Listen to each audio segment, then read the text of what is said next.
जय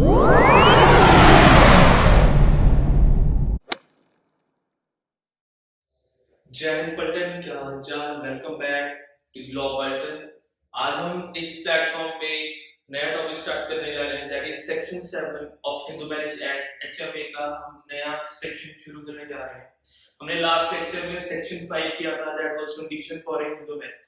हमने आज सेक्शन 7 शुरू कर रहे हैं। Now you all will be thinking कि ऑल सारे सोच रहे होंगे कि हमने सेक्शन 6 मिस कर दिया।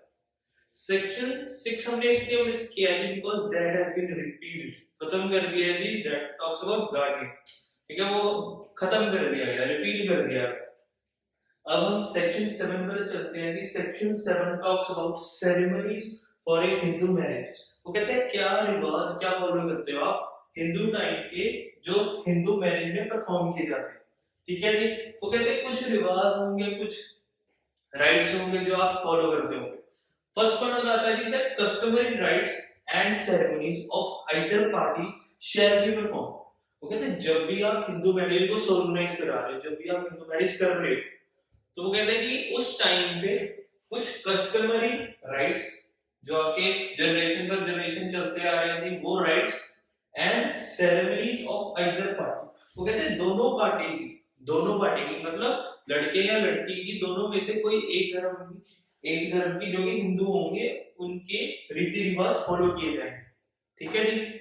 आई गेस आपको फर्स्ट पॉइंट क्लियर हो चुका होगा कि first point says customary rights and ceremonies of either party.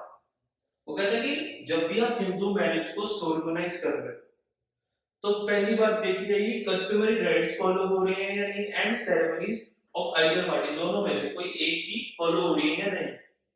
Condition should be that person should be a Hindu, ठीक है जी। दूसरा पॉइंट बताता है कि that it is very important to include one step. कहते हैं एक स्टेप तो हमेशा इंक्लूड होना चाहिए, दैट इज सप्तपदी। वो कहते हैं कि सप्तपदी को इंक्लूड करना ही पड़ेगा। और कहते हैं कि हिंदू धर्म में सप्तपदी का मतलब क्या है, ठीक है जी। इसका मतलब है कि 7 स्टेप्स, 7 स्टेप आसान भाषा में समझे, 7 फेरे, ठीक है जी।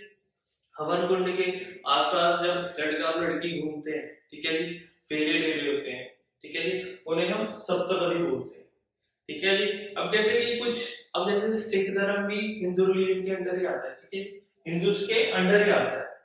तो कहते हैं उसमें हम 4 फेरे लेते हैं, ठीक है जी, जिन्हें हम बोलते हैं 4 नाम, ठीक है। उनमें हम 4 स्टेप्स उठाते हैं। अब सप्तपदी में हम 7 स्टेप्स उठाते हैं। तो कहते हैं कुछ राइट्स, कुछ कस्टमरी राइट्स होते हैं, कुछ सेरेमनीज होती है, वो परफॉर्म करनी जरूरी होती है। So this was section 7 that talks about ceremonies for a Hindu marriage. वो कहते हैं सेरेमनीज आर इंपॉर्टेंट क्यों है, why they are important. You all might be thinking कि ये चीज इंपॉर्टेंट क्यों है। इंपॉर्टेंट इसलिए है कि ये चीज आपको डिफाइन करवाएगी कि आप हिंदू हो, कि आपने हिंदू मैरिज की है। तो अगर आप कुछ गलत या कुछ सही काम करते हो तो इस एक्ट के अंडर कर रहे हो, ठीक है जी। सेरेमनीज ये डिफाइन करती है कि आप हिंदू हो। अगर आप कोर्ट मैरिज की सोचते हो कि कोर्ट मैरिज करवाने हैं, there is special act for it, ठीक है जी, जिसे हम स्पेशल मैरिज एक्ट बोलते हैं, वो अलग है। बट जो आप रीति रिवाज से सेरेमनीज परफॉर्म करके जाते हो, तो सेरेमनीज आप इसलिए परफॉर्म करते हो just to represent that your marriage is a Hindu marriage, ठीक है जी, वैलिड हिंदू मैरिज है आपकी, इसलिए आप सेरेमनीज को परफॉर्म करना जरूरी हो जाता है, ठीक है जी। आई होप आपको सेक्शन 7 क्लियर हो चुका होगा जी एचएमए का। हाँ जी बेटा, नेक्स्ट चलते हैं जी हम सेक्शन 8 पर, जो कि बताता है रजिस्ट्रेशन ऑफ हिंदू मैरिज। वो कहता है रजिस्ट्रेशन ऑफ हिंदू मैरिज क्या है। अब आपने मैरिज को परफॉर्म किया, सोलमनाइज किया, ठीक है, जब शादी हो चुकी है, 7 फेरे ले लिए गए, ठीक है। बट अब हमें क्या करना है, हमें मैरिज को रजिस्टर भी करवाना है, ठीक है जी। अब हमें ये भी तो हमें दिखाना पड़ेगा कि ये मैरिज लीगल हुई है। ये कौन बताती है, हर एक स्टेट की गवर्नमेंट एक रजिस्ट्रार का ऑफिस सेटअप करवाती है to make it clear that Hindu marriage जो आपने परफॉर्म की है that is registered, that is valid, ठीक है जी, रजिस्टर हो चुकी है और वैलिड हो चुकी है, ठीक है जी।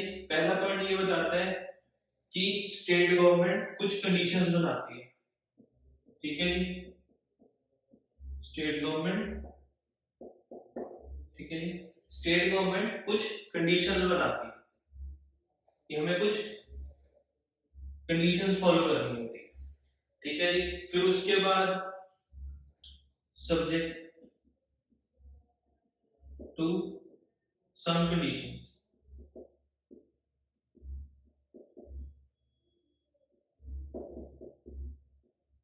कि कुछ कंडीशन, अब रजिस्ट्रार के ऑफिस गए, ठीक है जी, उसके बाद जाके हम क्या बोलेंगे हमने शादी किया, वो मान थोड़ी तो जाएगा, हमें कुछ प्रूफ करना पड़ेगा, उस कंडीशंस की ये बात कर रहा है, सब्जेक्ट टू सम कंडीशंस, ठीक है जी, उस कंडीशंस की ये बात कर रहा है कि आपको फोटो दिखानी पड़ेगी, ठीक है जी, जो आपका सर्टिफिकेट मिला है वो भी दिखाना पड़ेगा, ठीक है जी। उसके बाद कौन कौन आपके साथ था, विटनेसेस भी होते हैं, ठीक है जी, ये सब कंडीशंस आपको फॉलो अप करनी पड़ती है, ठीक है जी। फिर स्टेट गवर्नमेंट रजिस्ट्रार करती है, ठीक है जी, रजिस्ट्रार अपॉइंट होता है, फिर वो रजिस्टर करता है जी सब्जेक्ट टू सम कंडीशंस, कि क्या क्या कंडीशंस फुलफिल हो रही है, तब आपकी मैरिज रजिस्टर हो जाती है, ठीक है जी। अगर कोई भी वायलेशन होती है, इस सेक्शन की कोई भी वायलेशन होती है, then it is punishable with a fine, ठीक है जी, फाइन मिलता है, that is extended up to ₹25, 25 रुपए तक एक्सटेंड किया जा सकता है फाइन, ठीक है जी। दोबारा से समझते हैं section 8 registration of Hindu marriages. वो कहता है कि हिंदू मैरिजेस में क्या क्या रजिस्ट्रेशन कर सकते हैं हम, क्या क्या कंडीशंस आती हैं, ठीक है जी। पहला आता है कि स्टेट गवर्नमेंट एक रजिस्ट्रार अपॉइंट करेगा, ठीक है जी, उसके ऑफिस में जाकर आप कुछ कंडीशंस से बाउंडेड है कि आपको फुलफिल करनी पड़ेगी, ठीक है जी, कि आपको विटनेसेस शो करने पड़ेंगे, उनकी फोटोज शो करनी पड़ेगी, फॉर्म्स को फिल करना पड़ेगा, तब जाके आप रजिस्टर आपको एक सर्टिफिकेट देगा विद इन फ्यू डेज, ठीक है जी, कुछ दिनों में रजिस्टर आपको सर्टिफिकेट दे देता है। पुलिस वेरिफिकेशन भी होती है, ठीक है जी। कई बार in many states there are some condition, सबकी अपनी अपनी पॉलिसीज है, हर एक स्टेट की अपनी पॉलिसीज है, ठीक है जी। तो हम एक फॉर एग्जांपल एक ए नाम की स्टेट है, तो उसकी हम कंडीशंस देख लेते हैं कि कंडीशंस क्या होती है। पहली बात है रजिस्ट्रार होगा, रजिस्ट्रार बोलेगा कि हमें आपसे फॉर्म फिल करवाना, आप फॉर्म फिल करोगे, उस फॉर्म में आपको कुछ कंडीशन बता दी जाएंगी कि आपको विटनेसेस लेके आने हैं, 2-3 विटनेसेस होते हैं, उनकी फोटोज होती हैं, जब आप साथ में रह रहे हो उनकी फोटोज चाहिए, ठीक है जी। आपकी जो लड़का और लड़की की शादी है उनकी फोटोज चाहिए होती है, ठीक है जी। फिर पुलिस वेरिफिकेशन होती है कि जो आपने हमें प्रोवाइड किया क्या वो सही है, ठीक है जी। ये लेटर भी दिया जाता है कि हमने जो दिया है इट इज ऑल राइट, ठीक है जी। ये था जी आज का लेक्चर सेक्शन 8, जो कि बताता है रजिस्ट्रेशन ऑफ हिंदू मैरिज, ठीक है जी, registration of a Hindu marriage section 8। हाँ जी क्लास, वेटिंग फॉर वोकैबुलरी। चलिए आज का हमारा वोकैबुलरी है जी सोलमनाइज। सोलमनाइज का मतलब होता है जी टू परफॉर्म, परफॉर्म करना, कि हम मैरिज को परफॉर्म कर रहे हैं, ठीक है जी। It is a specific word to be used under HMA कि हम सोलमनाइज कर रहे हैं मैरिज, ठीक है जी। ये लॉ का स्पेसिफिक टर्म्स होते हैं कि हम मैरिज को परफॉर्म नहीं कर रहे हैं, हम मैरिज को सोलमनाइज कर रहे हैं। उसका मतलब चाहे परफॉर्म है, but we will use the word solemnise, ठीक है जी। सोलमनाइज हम यूज करें। अब हमें याद कैसे रखना है वर्ड, पहले हम सिंपल हमारा ट्रिक वर्ड को ब्रेक करेंगे। पहले हम सोल, SOLE, सोल को हम सेपरेट करेंगे, याद रहेगा। MNI याद रहेगा, soul MNI ZED, so soul MNI ZED, solemnise, ठीक है जी। ये हमारा टर्म था जी आज का सोलमनाइज, लॉ वोकैबुलरी का आज का हमारा टर्म था जी टू परफॉर्म, इसका मतलब है सोलमनाइज। सोलमनाइज हमारे पास वर्ड है जी, इसका मतलब है जी to perform. This was all for today's lecture जी। आज का लेक्चर हम इधर ही एंड अप करेंगे।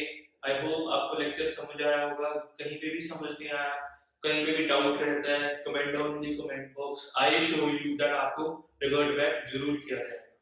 ठीक है जी, और मिलते रहे हमसे। ठीक है जी, हमारी वीडियोस को देखें and aware to other people about law field को स्प्रेड कीजिए। ठीक है जी, जितना हो सकता है लोगों को अवेयर कीजिए, उनको बताइए कि लॉ बल्टन आई है और लॉ अवेयरनेस के बारे में हर एक चीज बारीकी से बताने आई है, कि ट्रांसपेरेंसी शो करने आई है।